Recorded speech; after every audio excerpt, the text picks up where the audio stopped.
Скалолазание также активно развивается в Якутии. С каждым годом растет количество участников соревнований. Подробности в сюжете Сусанны Рожиной.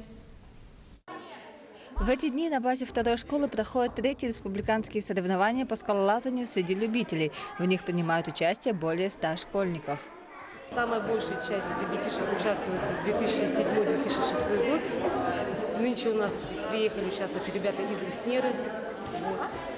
Участвуют ребята с 24-й школы, с 19-й школы. Хорошо участвуют 2-я школа и 17-я школа. Вчера прошли соревнования в дисциплине трудность. Сегодня проходят соревнования в дисциплине скорость. Как признаются сами участники соревнований, скалолазание позволяет им стать быстрее, сильнее и внимательнее. Дети очень серьезно подошли к участию. Все хотят занять призовые места. Затем то, что у нас каждый год всегда соревнования. И можно посоревноваться с кем-то. И узнать, чем ты сможешь ли ты пройти трассу. Вчера мы заняли 2-е место. Из нашего класса все прошли в финал. Но финальная трасса была очень трудная. Практически никто и не прошел ее.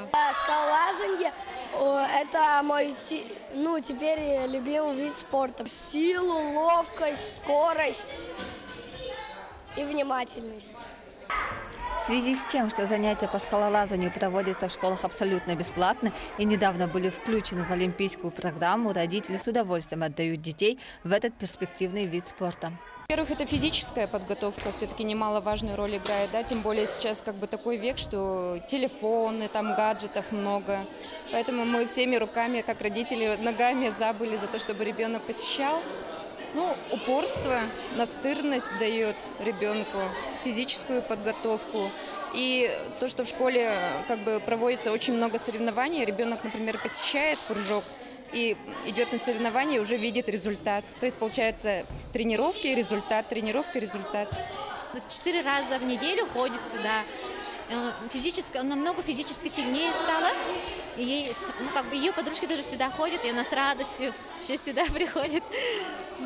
С нашей школы много детей занимаются, потому что это бесплатно и вообще интересный вид спорта. И детям нравится это адреналин, наверное, да, и то, что чувствуют, что они достигли высоты этой, им нравится.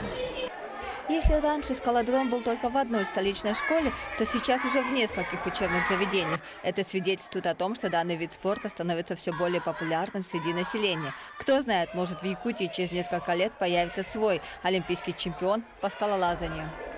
Сусанна Рожина, Григорий Николаев, Якутск.